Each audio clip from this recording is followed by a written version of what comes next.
आप सभी का जीटीएस में स्वागत है। आज हम बात करने वाले हैं डिफरेंट वैकेंसीज, या तो जो अपकमिंग हैं या जो आ चुकी हैं। ठीक है, तो ये सारी वैकेंसीज नहीं है, ये कुछ वैकेंसीज हैं, सारी नहीं है। अगर आप सारी वैकेंसीज के नोटिफिकेशन चाहते हैं तो जीटीएस का जो यूट्यूब चैनल है उसको सब्सक्राइब कर लीजिए। सबसे पहले देखिए, हम डिस्कस करेंगे DSSB, SSC JE, RRB JE, MPPSC AE, F CAT, C D S और उत्तर प्रदेश राज्य विद्युत उत्पादन निगम लिमिटेड जो है उसकी वैकेंसी को हम डिस्कस करेंगे। ठीक है, जिन्होंने डिप्लोमा किया है या बी किया है, civil engineering, electrical engineering, mechanical engineering और इलेक्ट्रॉनिक्स एंड कम्युनिकेशन इंजीनियरिंग, इनके लिए ये बहुत ही इम्पॉर्टेंट होने वाला है। इसलिए आप चैनल को सब्सक्राइब कर लीजिए और बेल आइकन को प्रेस कर दीजिए, जिससे कि जैसे ही कोई नया वीडियो आए टेक्निकल एग्ज़ाम से रिलेटेड तो आपके पास आसानी से पहुंच सके। आगे चलते हैं और हम बात करेंगे सबसे पहले डीएसएसबी की वैकेंसी की। तो डीएसएसबी में टोटल पोस्ट 852 हैं, जिसमें से एई की 161 और जेई की 691 है। इसमें AE civil engineering 151 post, AE electrical engineering 10 post, JE civil engineering 575 post, JE electrical engineering 116 post. इसकी जो स्टार्टिंग डेट है वो 10 जनवरी से स्टार्ट हो गया है इसका फॉर्म भरना। लास्ट डेट इसकी 9 फरवरी है। इसकी 100 रुपीज़ फीस है। ये है जनरल और ओबीसी के लिए। एससी एसटी और पीडब्ल्यूडी या एक्स सर्विसमैन जो हैं उनके लिए कोई फीस नहीं लग रही है। इसकी एज लिमिट मिनिमम 18 साल, मैक्सिमम 32 साल। क्वालिफ़िकेशन जो है वो एई के लिए आपके पास ग्रेजुएशन होना चाहिए और जेई के लिए ग्रेजुएशन प्लस डिप्लोमा वाले भर सकते हैं। अदर स्टेट वाले भी अप्लाई कर सकते हैं, लेकिन अदर स्टेट वालों के लिए अलग से कंडीशंस कुछ होती हैं कई कई जगह। यहाँ पर तो मेन कंडीशन यही है कि जो रिजर्वेशन वाला सिस्टम होता है वो पर्टिकुलर स्टेट के लिए ही होता है। ठीक है, अब यहाँ पर देखिए आगे इसकी लिंक यहाँ पर दी हुई है। ये लिंक आपको डिस्क्रिप्शन में भी मिल जाएगी कि आप यहाँ से अप्लाई कर सकते हैं। उसके बाद इसमें जब आप डीएसएसबी का नोटिफिकेशन ओपन करेंगे तो इसमें आपको ये देखना है कि जो बीटेक वाले हैं उनसे एक्सपीरियंस नहीं मांगा है, लेकिन डिप्लोमा वाले अगर जेई का फॉर्म भरते हैं तो उसमें एक्सपीरियंस मांगा है। कुछ पोस्ट में मांगा है, कुछ में नहीं मांगा है। तो सारा आप उसमें देख लेंगे किस में नहीं मांगा है वो भर देंगे। या जिनके पास एक्सपीरियंस है, मान लीजिए आपके पास 1.5 साल का एक्सपीरियंस है और आपको ये लगता है कि जब तक सारी चीज़ें होंगी, सारी प्रोसेस होगी, तब तक आपका 2 साल कंप्लीट हो जाएगा, तो आप भी फॉर्म भर सकते हैं। ठीक है, मतलब जब आपको डॉक्यूमेंट वेरिफिकेशन करना हो तब तक आपके पास 2 साल का एक्सपीरियंस हो जाना चाहिए। आगे हम चलते हैं। इसमें देखिए सिलेबस की बात करते हैं। ये एई का सिलेबस है। एई के सिलेबस में टायर वन पे देखिए ये 2 घंटे का पेपर है। इसमें ये सब्जेक्ट्स लिखे हुए हैं। पहला जीए है, रीजनिंग है, अर्थमेटिक है, हिंदी है, हिंदी के बाद इंग्लिश है। ये 20 मार्क्स के होंगे, तो टोटल 100 मार्क्स का ये होगा। उसके बाद सेक्शन बी है टायर वन पे। इसमें ऑब्जेक्टिव क्वेश्चन होंगे, मतलब MCQs होंगे। और जो MCQs हैं ये पर्टिकुलर जो जिस डिसिप्लिन से आप भरेंगे उसके रहेंगे, उसके भी 100 क्वेश्चन रहेंगे और ये टोटल हो जाएगा 200 का। इसका पर्टिकुलर सिलेबस भी है। आप डीएसएसबी की वेबसाइट से आपको सिलेबस मिल जाएगा कि किस में क्या पढ़ना है। तो ये 200 मार्क्स का होगा टायर वन। ठीक है, टायर टू की बात करते हैं तो टायर टू 300 मार्क्स का होगा। ठीक है, इसमें से टोटल जो 3 घंटे का पेपर होगा, पार्ट 1 से 100 क्वेश्चंस आएंगे और 100 मार्क्स के होंगे, और पार्ट 2 से भी 100 क्वेश्चन आएंगे लेकिन ये 200 मार्क्स के होंगे। ठीक है, तो टोटल ये हो गया 300 का। ठीक है, टायर 2 300 का हो गया।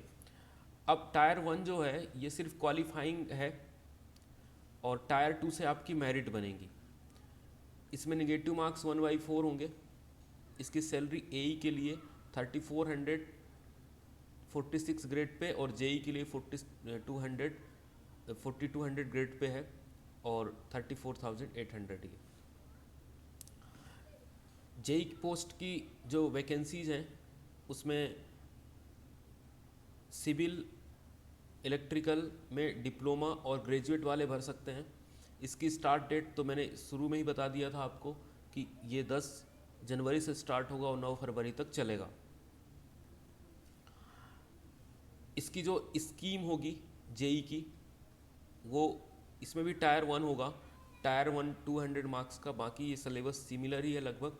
ठीक है, 100 क्वेश्चन आपके पार्ट ए सेक्शन ए से आएंगे, सेक्शन बी से 100 क्वेश्चन, तो ये 200 का हो गया। इसका टायर 2 थोड़ा डिफरेंट है। 100 क्वेश्चन आपके होंगे पार्ट 1 से और 50 क्वेश्चन पार्ट 2 से, और 50 क्वेश्चन इंटू 2 मार्क्स का होगा तो ये हो जाएंगे 100 मार्क्स, तो ये हो जाएगा टोटल 200 मार्क्स का। अब हम बात करते हैं एई के कट ऑफ की। असिस्टेंट इंजीनियर का जो कट ऑफ है वो अनरिजर्व के लिए 80 मार्क्स, ओबीसी के लिए 70, एससी के लिए 60 और 72 फिजिकली हैंडीकैप्ड के लिए। ठीक है, ये जेई का, ये एई का कट ऑफ इलेक्ट्रिकल का है। इलेक्ट्रिकल इंजीनियरिंग वाले ध्यान देंगे। ठीक है, और जो ये इलेक्ट्रिकल इंजीनियरिंग के लिए है, ये सिविल इंजीनियरिंग वाले देखें 121 यहाँ पे मार्क्स आ रहे हैं। ओबीसी का 93 मार्क्स, एससी का 98 मार्क्स, एसटी का 103 मार्क्स, फिजिकली हैंडीकैप्ड का 61 मार्क्स। जेई की कट ऑफ की अगर बात करते हैं हम, तो इलेक्ट्रिकल का सबसे पहले देख लीजिए। इलेक्ट्रिकल में अनरिजर्व का, ओबीसी का, एससी का, एसटी का कट ऑफ मार्क्स दिया हुआ है। 101 नंबर अनरिजर्व का, 73 नंबर ओबीसी का और एससी का 88 नंबर, एसटी का 86 नंबर। ये क्वालिफाइंग मार्क्स वाले हैं, सिर्फ आपको क्वालिफाई करना है, इतना कट ऑफ गया था क्वालिफाई करने का। अब हम आते हैं टायर 1 सिविल इंजीनियरिंग के लिए। सिविल इंजीनियरिंग का जो कट ऑफ है वो अनरिजर्व के लिए 121, ओबीसी के लिए 70 और एससी के लिए 102 नंबर और 101 नंबर एसटी के लिए। ठीक है, ये जेई का कट ऑफ है सिविल का। इसके पहले जो मैंने बताया जेई इलेक्ट्रिकल, इसके पहले एई सिविल, उसके पहले एई इलेक्ट्रिकल। तो ये बात ध्यान रखिएगा, जो जिसकी कैटेगरी उसके अकॉर्डिंग आप देख लीजिएगा। टायर 2 का मतलब मिनिमम कितने मार्क्स चाहिए? 40%, इसमें 35% और 30%। और इसमें जो एक्स सर्विसमैन है उसको 5 साल का रिजर्वेशन भी मतलब रिलैक्सेशन भी मिलेगा। उसके बाद आगे आते हैं, हम बात करते हैं एसएससी जेई की वैकेंसी की। एसएससी जेई 2021 वाला 22 में आया है और 28 नवंबर को इसका फॉर्म आएगा।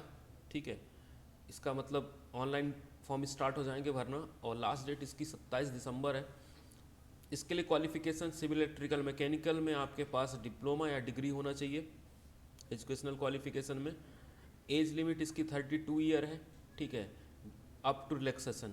ठीक है, अप्रॉक्सीमेट इसमें पोस्ट 3000 आने वाली हैं। आप इसकी, अगर आप इसमें फर्दर अपडेट चाहते हैं कि आपको प्रॉपर अपडेट मिले तो आप एसएससी की वेबसाइट पे सारे अपडेट्स देख सकते हैं।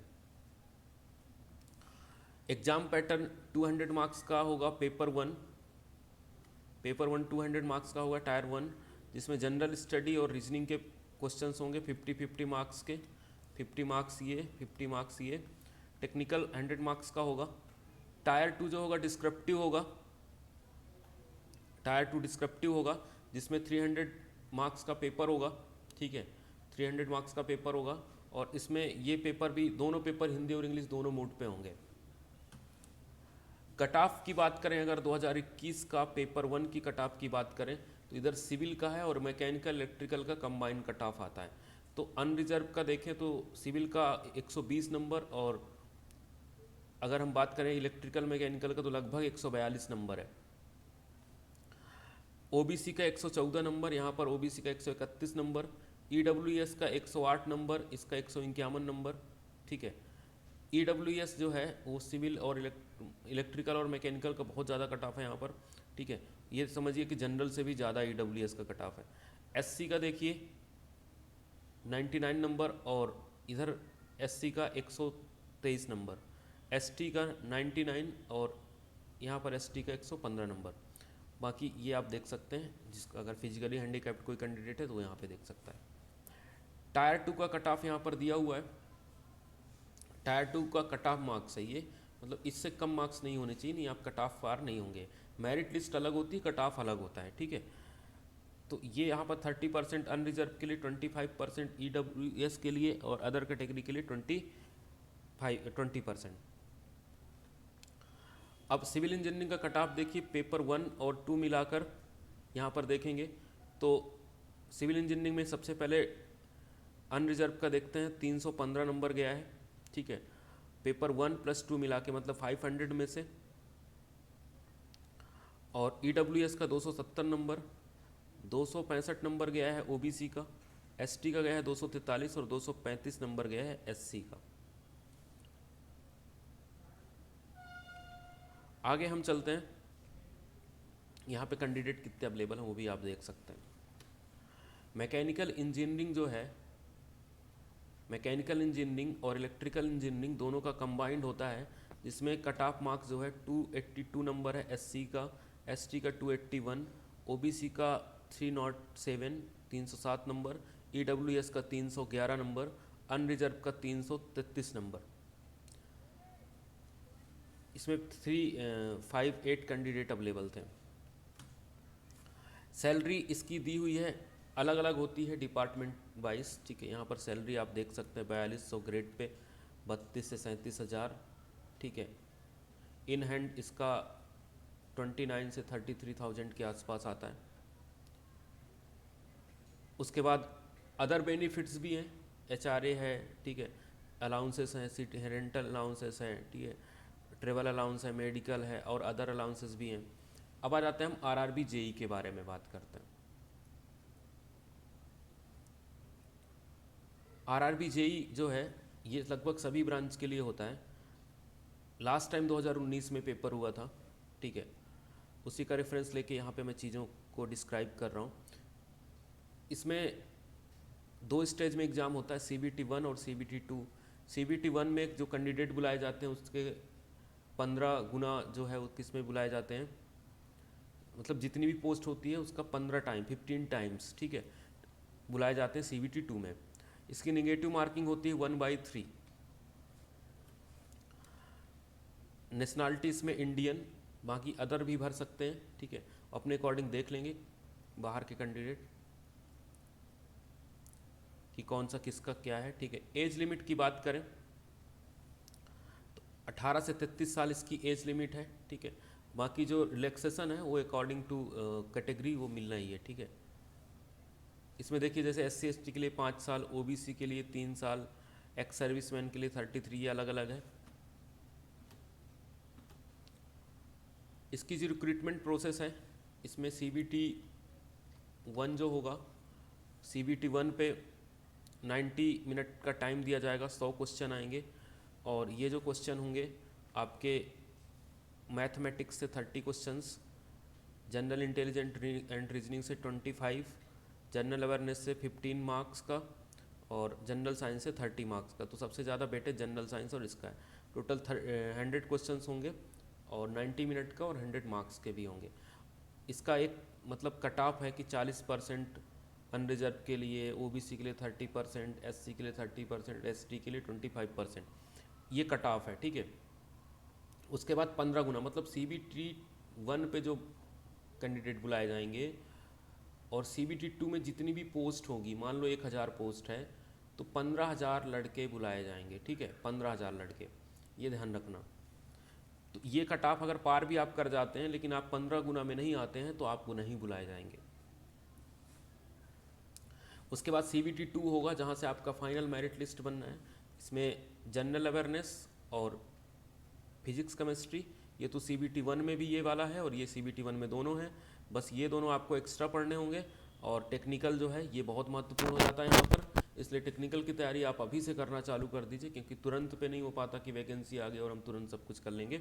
ठीक है, तो टेक्निकल की तैयारी आप जारी रखिए।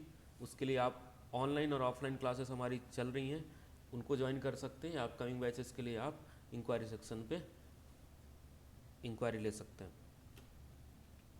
एजुकेशनल क्वालिफिकेशन जो है, यहाँ पे एग्ज़ाम का ग्रुप जो है, मैकेनिकल इंजीनियरिंग के अंतर्गत कौन कौन सी एग्ज़ाम होंगे वो देख लीजिए, और इलेक्ट्रिकल के अंदर कौन कौन से होंगे, इलेक्ट्रॉनिक्स के अंदर कौन कौन से होंगे। ठीक है, तो आपने किस ब्रांच से इंजीनियरिंग की है तो आप किस ट्रेड के अंतर्गत आ रहे हैं उसके अकॉर्डिंग पेपर होगा। सपोज करिए आपने इंडस्ट्रियल इंजीनियरिंग से बीटेक किया है और आप मैकेनिकल के ग्रुप में आ रहे हैं, तो आपका पेपर जो है कॉमन होगा। ठीक है, तो ये देख लीजिएगा आप किसके अकॉर्डिंग है। अब आते हैं कट ऑफ मार्क्स की बात करते हैं। ठीक है, तो अलग अलग स्टेट का अलग अलग कट ऑफ होता है। उसके बाद फर्स्ट स्टेज जो होता है ओनली क्वालिफाइंग होता है, सेकेंड स्टेज जो है मेरिट वहाँ से बनती है। ठीक है, उसके बाद मेडिकल होता है, मेडिकल के लिए यहाँ पर कुछ स्टैंडर्ड्स दिए गए हैं, इन स्टैंडर्ड के अकॉर्डिंग आपका मेडिकल स्टैंडर्ड होना चाहिए। A3 है, B1 है, ठीक है, B2 है, ये देख लीजिएगा कि आप किसके अकॉर्डिंग फिट हैं। अब बात करते हैं हम MPPSC AE की। MPPSC AE की स्टार्टिंग जो डेट है वो 30 जनवरी है। अभी फॉर्म इसका मतलब भरने चालू नहीं हुए हैं। लास्ट डेट इसकी 1 मार्च है। इसमें पोस्ट सिविल की जो है 19 पोस्ट हैं और इलेक्ट्रिकल की सिर्फ 2 ही पोस्ट हैं। क्वालिफिकेशन इसमें सिविल या इलेक्ट्रिकल में बीटेक होना चाहिए। एज लिमिट 21 से 40 ईयर है। 5 साल का रिलैक्सेशन आपको मिल जाएगा रिजर्व और अनरिजर्व के लिए। ठीक है, बाकी आप इसमें डिटेल पढ़ लीजिएगा कि आप किसी अदर चीज़ में तो नहीं आते हैं। ठीक है, फीस जो है 500 और अनरिजर्व के लिए OBC SC ST के लिए 250 रुपये फ़ीस है। ठीक है, इसका वेतन जो है 15,600 से लेके 39,100 प्लस 5400 ग्रेड पे रहेगा। एग्ज़ाम पैटर्न जो होता है इसमें 150 नंबर का आपका MPGK होता है, 300 नंबर का टेक्निकल होता है, उसके बाद 50 नंबर का इंटरव्यू, टोटल 500 से मेरिट बनेगी आपकी।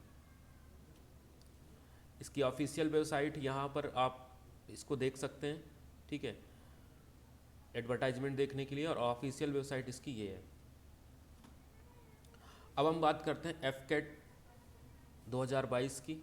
एक पेपर इसका हो चुका है, दूसरा पेपर अभी होगा। 1 साल में इसके 2 पेपर होते हैं। ठीक है, तो आप इसके अकॉर्डिंग चल सकते हैं। पहला है FCAT में FCAT एंट्री लेवल, जिसमें फ्लाइंग, ग्राउंड ड्यूटी में टेक्निकल और ग्राउंड ड्यूटी में नॉन टेक्निकल।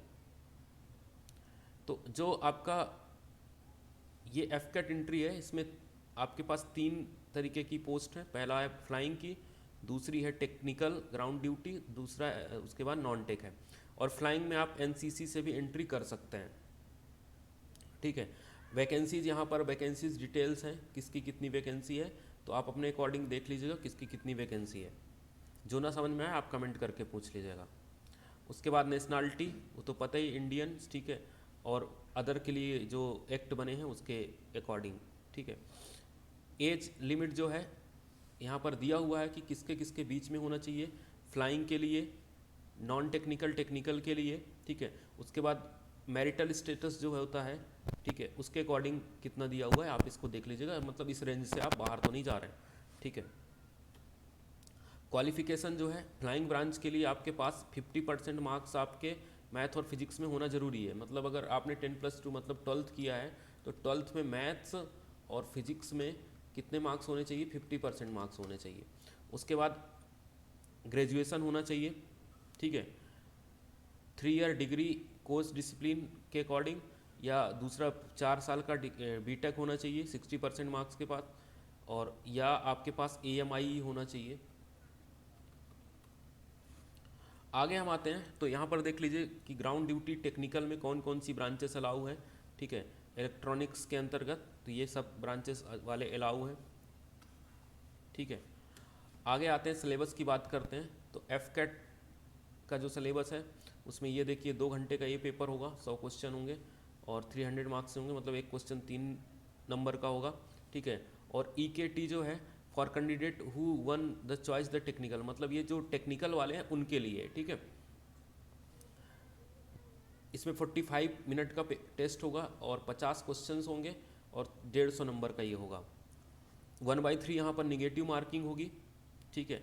मतलब अगर आपका 3 नंबर का प्रश्न है तो अगर आप एक गलत करते हैं तो 1 नंबर माइनस हो जाएगा, और जो करेक्ट आंसर अगर आप अटेम्प्ट नहीं करेंगे तो आपको उसके नंबर नहीं दिए जाएंगे।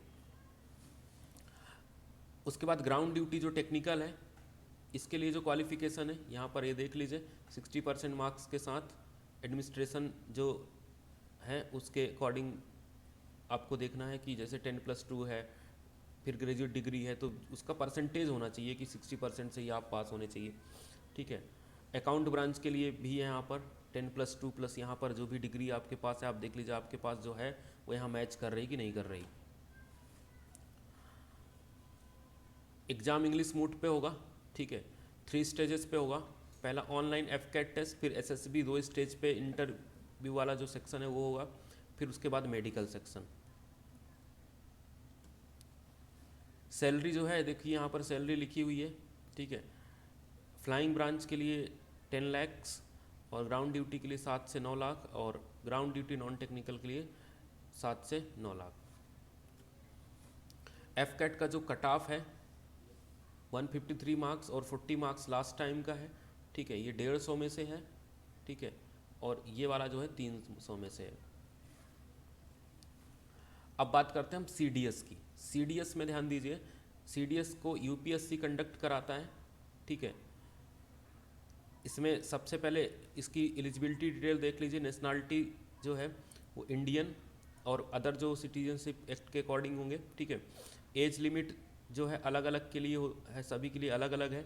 IMA के लिए अलग है, इंडियन नेवल एकेडमी के लिए अलग है, एयरफोर्स के लिए अलग है, ठीक है। सबके लिए अलग अलग एज लिमिट है। तो आप देख लीजिएगा कि आपकी एज अगर ज़्यादा हो रही है कम हो रही है तो किसके अकॉर्डिंग आप कौन सा फॉर्म भर सकते हैं, ठीक है। यहाँ पर 98 से 2003 तक है, ठीक है। और यहाँ देखिए कहीं कहीं ज़्यादा भी है, कहीं कहीं कम भी है, तो आप उसके अकॉर्डिंग मैनेज कर लीजिएगा। एजुकेशनल क्वालिफिकेशन जो है जैसे IMA के लिए अलग है कि डिग्री होना चाहिए आपके पास, ठीक है। और उसके बाद जो इंडियन नेवल एकेडमी है उसमें इंजीनियरिंग में डिग्री मांगा है। एयरफोर्स एकेडमी जो है उसमें भी डिग्री मांगा है, ठीक है। लिखा विथ फिजिक्स एंड मैथमेटिक्स होना चाहिए और बैचलर ऑफ इंजीनियरिंग होना चाहिए, ठीक है। उसके बाद फिजिकल स्टैंडर्ड देख लीजिएगा। अब हम बात करते हैं CDS का जो एग्ज़ाम पैटर्न है वो क्या होगा, ठीक है। एग्ज़ाम पैटर्न का ये एक फॉर्मेट दिया हुआ है, ठीक है, कि इंग्लिश जो है इतने नंबर का होगा, उसके बाद जनरल नॉलेज इतने का होगा, उसके बाद जो ट्रेनिंग एकेडमी वाले हैं उनके लिए ये है, और जो इंडियन मिलिट्री एकेडमी है, इंडियन नेवल एकेडमी है, एयरफोर्स एकेडमी है, उसके लिए इतना ही होगा, और ये जो है एक्स्ट्रा है ट्रेनिंग एकेडमी वालों के लिए। उसके बाद क्या होगा, दूसरा इंटेलिजेंस एंड पर्सनालिटी टेस्ट होगा, और 1/3 यहाँ पर निगेटिव मार्किंग होगी। सैलरी देख लीजिए अलग अलग है, अलग अलग लेवल की, तो कौन से लेवल का आपने फॉर्म भरा है उस लेवल पे आपकी सैलरी उतनी होगी, ठीक है। इसमें सैलरी काफ़ी है। सिलेक्शन प्रोसीजर में सबसे पहले रिटन टेस्ट होगा, रिटन एग्जामिनेशन, जो वहाँ पर सिलेबस दिया गया है उसके अकॉर्डिंग 100 क्वेश्चन के, फिर पर्सनालिटी टेस्ट होगा, interview, document verification, then medical.